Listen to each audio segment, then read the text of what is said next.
Hi అండి. అందరికీ నమస్తే. నేను మీ గీత. నా రాక్షసుడు పార్ట్ 39. అయినా బావా, తండ్రి అవుతున్నావంటే హ్యాపీగా ఫీల్ అవ్వాలి కానీ మా చెల్లికి అబార్షన్ చేయించుకోమని చెప్తావేంట్రా? రాజు తన ముందున్న మందు బాటిల్ తీసుకుని ఫాస్ట్గా అందులో ఉన్నది సగం తాగేసి బాటిల్ టేబుల్ మీద పెట్టి, భూమిని నేను ఎలా పెళ్లి చేసుకున్నానో నీకు తెలుసు కదా. తను నాలో సగం ఎలా అయ్యిందో తెలుసు. తనకి నా మీద ప్రేమ లేదు. కేవలం కోపం, అసహ్యం మాత్రమే ఉన్నాయి. అసలు తను ఏమీ అనుకోకుండానే గర్భం దాల్చింది. నేను కూడా అనుకోలేదు ఇలా జరుగుతుంది అని. అర్జున్ రాజ్‌తో తనకి గర్భం రాకుండా నువ్వేమైనా యూజ్ చేశావా అని అడిగాడు. రాజు లేదు. మరి అలాంటప్పుడు నువ్విది అంగీకరించు. తను నవ్వుతూ తనకు అబార్షన్ చేయించుకోమని చెప్పినప్పుడు ఇక్కడ, ఇక్కడ అని తన గుండె మీద చెయ్యి వేసుకుని చాలా నొప్పిగా అనిపించింది తెలుసా? నేను తండ్రిని కాబోతున్నానన్న మాట నీ నోటి నుండి విన్న తర్వాత ఎంత హ్యాపీగా ఫీల్ అయ్యానో తెలుసా బావా? రాజ్ నోటి నుండి బావా అన్న మాట తను రీతుని పెళ్లి చేసుకున్న రోజు నా చెల్లి జాగ్రత్త బావా అని చెప్పాడు. అప్పుడు విన్న ఆ మాట మళ్ళీ ఇన్నేళ్ల తర్వాత రాజ్ నోటి నుండి బావా అన్న మాట నేను విన్నాను. అర్జున్కి చాలా హ్యాపీగా అనిపించింది. తను ఎంత హ్యాపీగా ఉన్నాడో వాడి మాటల్లోనే తెలుస్తుంది. మరి ఎందుకురా అలా అన్నావు భూమి గురించి? ఒకసారన్నా ఆలోచించావా రాజ్? నా స్వీటీ గురించి ఆలోచించి ఆ మాట చెప్పానురా. తను కూడా ఊహించి ఉండదు ఇలా గర్భవతి అవుతాను అని. తనకి కూడా కొన్ని ఇష్టాలు ఉంటాయి కదా. తనకి ఇష్టం లేకుండా పెళ్లి చేసుకున్నా. తన్ని బలవంతంగానే సొంతం చేసుకున్నా. తనకి కొన్ని ఆశలు ఉంటాయి. ఒకటి చెప్పనా బావా? ఒక అమ్మాయి తల్లి కాబోతుందని తనకి తెలిస్తే చాలా ఆనందపడుతుంది. ఎందుకో తెలుసా? తన భర్తకి తను మనస్ఫూర్తిగా తన సర్వస్వాన్ని ప్రేమతో తనకి అర్పిస్తుంది. కానీ నా విషయంలో ఏం జరిగిందో నీకు తెలుసు. ఈ విషయంలో భూమి ఏం చెయ్యాలి అన్నా తనకి నేను అడ్డురాను బావా. తను ఈ పాప కావాలి అనుకుంటే తనకి నేను ఎప్పుడూ తోడుంటాను. లేదు తను అబార్షన్ చేయించుకుంటానన్నా కూడా తనకు నేను అడ్డు చెప్పను. ఇదంతా తన ఇష్టానికే వదిలేశాను. కానీ నాకు చాలా హ్యాపీగా ఉంది బావా. ఈ విషయం అమ్మకి, అత్తకి అందరికీ తెలిస్తే ఎంత హ్యాపీగా ఫీల్ అవుతారో తెలుసా? ఇక పల్లవి అయితే తన ఫ్రెండ్ ఇంకా వదినైన భూమి తల్లి కాబోతుంది అని తెలిస్తే తన ఆనందం మాటల్లో చెప్పలేనురా. రాజు రే అర్జున్ అంటూ తన పక్కన కూర్చుని చేతులు పట్టుకుని, నా స్వీటీ అలా చెయ్యొద్దురా. నేను అబార్షన్ చేయించుకోమని చెప్పాను కదా. నా మీద చాలా కోపంగా ఉంటుంది. ఇప్పుడు నేను ఇంటికి వెళ్ళాలిరా. బాయ్, మళ్ళీ రేపు కలుద్దాం అని వెళ్తుంటే అర్జున్ రాజ్ని కారులో కూర్చోబెట్టి డ్రైవర్ని జాగ్రత్తగా ఇంటి దగ్గర డ్రాప్ చేయమని చెప్పాడు. తన వెనకే ఉన్న రీతు వాడు ఏం చెప్పాడ్రా అని అడిగింది అర్జున్ని. రీతుని తీసుకుని ఇంట్లోకి వెళ్ళి సోఫాలో కూర్చోబెట్టి రీతు ఒడిలో తల పెట్టుకుని పడుకుని వాడు చాలా హ్యాపీగా ఫీల్ అయ్యాడ్రా. వాడి ఆనందం మాటల్లో చెప్పలేనిది. కానీ వాడు భూమి గురించి కూడా ఆలోచించి తనకి కష్టంగా ఉన్న భూమికి అలా చెప్పాడు. ఇక భూమి ఇష్టమే తన ఇష్టం. రాజుని ఇంటి దగ్గర డ్రాప్ చేసి వెళ్ళాడు డ్రైవరు. అలా రాజు లోపలికి కొంచెం తూలుతూ వెళ్ళాడు. మెల్లగా అడుగులు వెతుక్కుంటూ గదిలోకి వెళ్ళాడు. తన గది అంతా చీకటిగా ఉంది. లైట్లు ఎక్కడ ఉన్నాయో చూసి లైట్లు ఆన్ చేసి మంచం మీద పడుకుని ఉన్న భూమి దగ్గరికి వెళ్ళి తన నుదుటి మీద ముద్దు పెట్టి, స్వీటీ నాకెంత హ్యాపీగా ఉందో తెలుసా? కానీ నీతో అలా మాట్లాడింది నిన్ను బాధ పెట్టాలని కాదు. మరి నన్ను ఏం చేయమంటావు స్వీటీ? నేను అనుకోలేదు ఇలా అవుతుందని. నిజం చెప్పనా అని భూమి ముఖం చూసి తను బాగా నిద్రలో ఉంది అనుకుని తన డ్రెస్ కొంచెం పైకి పెట్టి తన పొట్ట మీద ముద్దు పెట్టి, బేబీ సారీ, నేను మీ అమ్మతో అలా అనకూడదు. తనకి కొన్ని ఇష్టాలు ఉంటాయి కదా. అందుకే అలా చెప్పాను బేబీ. మీ నాన్నని క్షమించరా. నువ్వు వచ్చాక నేను నువ్వు ఒక పార్టీ మనిద్దరం కలిసి మీ అమ్మని బాగా ఏడిపిద్దాం. మీ అమ్మ పిచ్చిదిరా పాపం. సరే ఇక నువ్వు పడుకో అని భూమి దుస్తులు సరిచేసి తన నుదుటి మీద మరోసారి ముద్దు పెట్టి తన పక్కనే పడుకున్నాడు. కాసేపటికి మెల్లగా కళ్ళు తెరిచిన భూమి తన పక్కన గాఢ నిద్రలో ఉన్న రాజుని చూసి, మరి నాతో ఎందుకు అలా మాట్లాడారు మీరు? నేను తల్లిని కావటం మీకు ఇష్టమే. నా ముందు అలా అన్నారు. మిమ్మల్ని ఎలా అర్థం చేసుకోవాలో కూడా అర్థం కావటం లేదు. ఒకసారి నాతో ప్రేమగా ఉంటారు, మరోసారి ఒక రాక్షసుల్లా బిహేవ్ చేస్తారు. ఇప్పుడు నన్ను ఒక గందరగోళంలో పడేశారు. ఈ ప్రెగ్నెన్సీ నేను అంగీకరించాలా ఇప్పుడు అని అలా ఆలోచిస్తూ భూమి కూడా మెల్లగా నిద్రలోకి జారుకుంది. రాజు భూమిని హత్తుకుని పడుకున్నాడు. భూమి రాజు గురించి ఆలోచిస్తూ మెల్లగా నిద్రలోకి జారుకుంది. ఉదయం నిద్రలేచిన భూమి రాజు చేతిలో నుండి మెల్లగా పక్కకు జరిగి మంచం దిగి స్నానానికి వెళ్ళింది.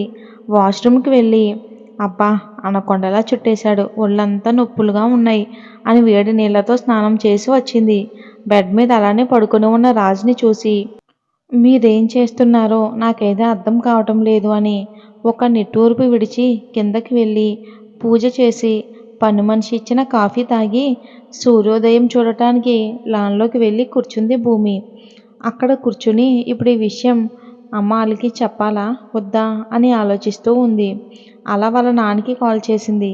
అటువైపు నుండి నిద్రలో ఉండగా ఫోన్ రావడంతో ఈ టైంలో ఎవరు చేస్తున్నారని మంచం పక్కనే ఉన్న ఫోన్ తీసుకుని నంబర్ చూడగానే బుజ్జమ్మ అని వెంటనే ఫోన్ లిఫ్ట్ చేసి బుజ్జమ్మ ఎలా ఉన్నవరా బంగారం అని అడిగాడు రఘు. భూమి నానా నేను బాగున్నాను, నువ్వెలా ఉన్నావు, అమ్మ ఎలా ఉంది, ఎన్ని రోజులైంది తల్లి నీతో మాట్లాడి, మా మీద నీకు కోపంగా ఉందా అని అడిగాడు బాధగా. భూమి నాకు మీ మీద కోపం ఏంటి నానా, మరిన్ని రోజులకు గుర్తొచ్చామా మేము, అలాంటిది ఏం లేదు నాన్న, అమ్మ ఎలా ఉంది, నా పక్కనే ఉందమ్మా అంటూ తనకి ఫోన్ ఇచ్చాడు. ఫోన్ తీసుకుని బుజ్జి ఎలా ఉన్నావు తల్లి, ఇన్ని రోజులైంది నీతో మాట్లాడి అని ఏడుస్తూ మాట్లాడుతుంటే భూమి అమ్మ నువ్వు ఇలా ఏడిస్తే నేను ఫోన్ కట్ చేస్తాను అంటే తన కన్నీళ్లు తుడుచుకుని సరే ఏడవను, ఎలా ఉన్నావు బంగారం, అల్లుడు నిన్ను బాగానే చూసుకుంటున్నాడా, అక్కడేమీ ఇబ్బంది లేదు కదా, నేను బాగానే ఉన్నా అమ్మా, ఎందుకో మీతో మాట్లాడాలి అనిపించి కాల్ చేశాను, నీ ఆరోగ్యం బాగానే ఉంది కదా, బాగానే ఉందమ్మా, నిన్ను చూడాలని అనిపిస్తుందమ్మా నాకు అని అంది భూమి. తన మాటలు వింటున్న రఘు మాకు కూడా నిన్ను చూడాలి అనిపిస్తుందిరా, వీలైతే అక్కడ రావటానికి చూస్తాను తల్లి. అలాగే నాన్న అని కాల్ కట్ చేసింది. ఏమండి మన బుజ్జమ్మ అక్కడ బాగానే ఉంది కదా అని భయంగా అడిగింది. పిచ్చిదానా ఎందుకు అలా అనుకుంటున్నావు, తను అక్కడ బాగానే ఉంటుంది, నువ్వు అనవసరంగా కంగారు పడుకో, మనం అక్కడికి వెళ్దాం, అంటే ఇప్పుడు అక్కడికి వెళ్ళాలి అంటే చాలా ఖర్చు అవుతుంది కదండి, అలా అని వెళ్లకుండా ఉండలేం కదా, సరే పడుకో, ఇప్పటికే చాలా టైం అయ్యింది, ఉదయం మాట్లాడుకుందాం అని ఇద్దరూ పడుకున్నారు. ఇక నిద్రలేచిన విక్రమ్ తల పట్టుకుని అని గట్టిగా అరుస్తూ అబ్బా తల పట్టేసిందిరా బావా అని చుట్టూ చూసి తను ఎక్కడ ఉన్నాడో చూసి నేను ఇంటికి ఎప్పుడొచ్చాను అని అనుకుంటూ ఉండగా భూమి మజ్జిగ తీసుకొచ్చి రాజు ముందు పెట్టింది. మజ్జిగ గ్లాస్ని భూమిని చూస్తూ ఎందుకే ఇది తీసుకొచ్చావు అని అన్నాడు. నేను ఎందుకు తెచ్చానో మీకు తెలుసు, ఇది తాగి స్నానం చేసి రండి, బ్రేక్ఫాస్ట్ చేద్దురని అంది. అయినా నేనేమీ ఎక్కువ తాగలేదు స్వీటీ, మీరెంత తాగారో తెలుస్తుందిలే కానీ వెళ్ళండి, వెళ్ళి ఫ్రెష్ అయ్యి రండి రాజ్ అని అంది. తను ఏమిన్నాడో అర్థం కాక ఇందాకేమన్నావు భూమి, నేనేమన్నా, ఏమీ అనలేదు, కాదు నన్ను పేరుతో పిలిచావు కదా భూమి, నేను అలా పిలవకూడదా, భూమి నడుమును పట్టుకుని తన మీదకి లాక్కుని ఆ హక్కు నీకు మాత్రమే ఉంది బుజ్జమ్మ అని మజ్జిగ తాగి భూమి బుగ్గ మీద ముద్దు పెట్టి 10 నిమిషాలు వస్తాను అని వాష్రూంలోకి వెళ్ళాడు. తను వెళ్ళగానే రాస్కి బట్టలు తీసి బెడ్ మీద పెట్టి కిందకి వెళ్ళింది భూమి. కాసేపటికి ఫ్రెష్ అయ్యి వచ్చాడు. ఇద్దరూ కలిసి బ్రేక్ఫాస్ట్ చేశారు. కానీ భూమి టిఫిన్ తిన్న వెంటనే వాంతి చేసుకుంటుంది. రాజ్ కంగారుగా ఏమైంది, బాగానే ఉంది కదా అన్నాడు. ఈ టైంలో ఇలానే ఉంటుందంట, రీతు చెప్పింది. రాజు సరే కొంచెం పండ్ల రసం తాగు అని పని మనిషితో తెప్పించాడు. అది తాగిన వెంటనే మళ్ళీ వాంతి చేసుకుంది. అలా 2 సార్లు అవటంతో భూమి ముఖం చాలా నీరసంగా అయిపోయింది. అలా సోఫాలో కూర్చుని కళ్ళు మూసుకుంది. తన్ని వెంటనే ఎత్తుకుని బయటికి తీసుకెళ్తూ ఉండగా రాజ్ ఎక్కడికి తీసుకెళ్తున్నారు మీరు, నన్ను కిందకి దింపండి, నేను నడవగలను, నిన్ను చూస్తుంటే నాకు కిందకి దింపాలి అనిపించడం లేదు, ముఖం చూడు ఎలా అయ్యిందో, చాలా నీరసంగా కనిపిస్తున్నావు అని కారులో కూర్చోబెట్టి రీతుకి కాల్ చేసి హాస్పిటల్కి తీసుకువస్తున్నా అన్న విషయం చెప్పాడు. ఒకే అరగంటలో హాస్పిటల్ ముందు కారు ఆపి భూమి వైపు చూసి తన్ని ఎత్తుకోవాలి అని చూశాడు. కానీ భూమి నేను నడవగలను ప్లీజ్ అని అంది. అయినా అదేమీ వినని రాజు భూమిని ఎత్తుకుని రీతు ఉన్న ఫ్లోర్కి తీసుకెళ్తున్నాడు. భూమికి చాలా అంబేరిజింగ్గా ఉంది. అక్కడ ఉన్న వారందరూ కూడా తననే చూస్తూ ఉంటే డైరెక్ట్గా రీతు ఉన్న రూమ్కి తీసుకుని వెళ్ళి అక్కడ బెడ్ మీద పడుకోబెట్టాడు భూమిని. రీతు సడన్గా రాజ్ తన క్యాబిన్కి రావటంతో అది కూడా భూమిని ఎత్తుకుని రావటంతో షాక్ అయ్యి చూస్తుంది. రాజు రీతు ముందు చిటిక వేసి నా స్వీటీని చెక్ చేయి, తను 2 సార్లు వాంతి చేసుకుంది, చాలా నీరసంగా ఉంది. రీతు ముందు నువ్వు బయటికి వెళ్ళు, నేను తను చెక్ చేసి చెప్తాను అని రాజ్ని బయటికి తోసింది. అక్కడ ఉన్న కుర్చీలో కూర్చుని వెయిట్ చేస్తూ ఉన్నాడు రాజు. ఒక అరగంట తర్వాత నర్సు వచ్చి సార్ మేడం పిలుస్తున్నారని చెప్పింది. వెంటనే రాజు రీతు క్యాబిన్కి వెళ్ళాడు. భూమితో మాట్లాడుతుంది రీతు. రాజు వెళ్ళి ఎలా ఉంది తనకి ఇప్పుడు అని అడిగాడు.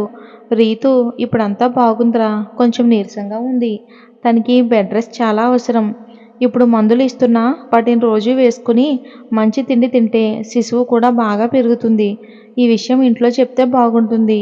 నువ్వు ఆఫీస్కి వెళ్తే తను ఒంటరిగా ఉంటుంది. ఈ టైంలో తనకి తల్లి ప్రేమ చాలా అవసరం. తన పేరెంట్స్ని ఇక్కడికి రమ్మని చెప్పు రాజు. నీతో చెప్పుకోలేని విషయాలు అమ్మతో చెప్పుకుంటుంది. రాజు సరే వాళ్ళని రమ్మని చెప్తాను. ఇప్పుడు తన ఆరోగ్యం బాగానే ఉంది కదా?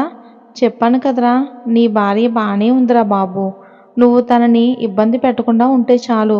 భూమి నువ్వు వాడికి దూరంగా ఉండు. నీకు వాడు దగ్గరగా వచ్చినా సరే నువ్వు మాత్రం దూరంగా వెళ్ళిపో.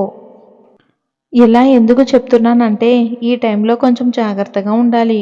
ఇప్పుడు తనకి 3వ నెల. ఈ టైంలో జాగ్రత్తగా లేకపోతే అబార్షన్ జరిగే అవకాశం ఉంటుంది. రాజు ఇక నువ్వు చెప్పడం అయితే మేము వెళ్తాం అని భూమిని తీసుకుని వెళ్ళిపోయాడు. రీతు రేయ్ నువ్వు మళ్ళీ నా దగ్గరికి రావాలి పోరా అని అంది గట్టిగా. భూమి రాజుని చూస్తూ అక్కని అలా అన్నారు కదా, తను ఫీల్ అవుతుందేమో, అది మా ఇద్దరికి అలవాటే. నువ్వే చూడు ఇంటికి సాయంత్రం తనే వస్తుంది. ఇప్పుడు నీకు ఎలా ఉంది? బాగానే ఉంది అని సమాధానం ఇచ్చింది భూమి.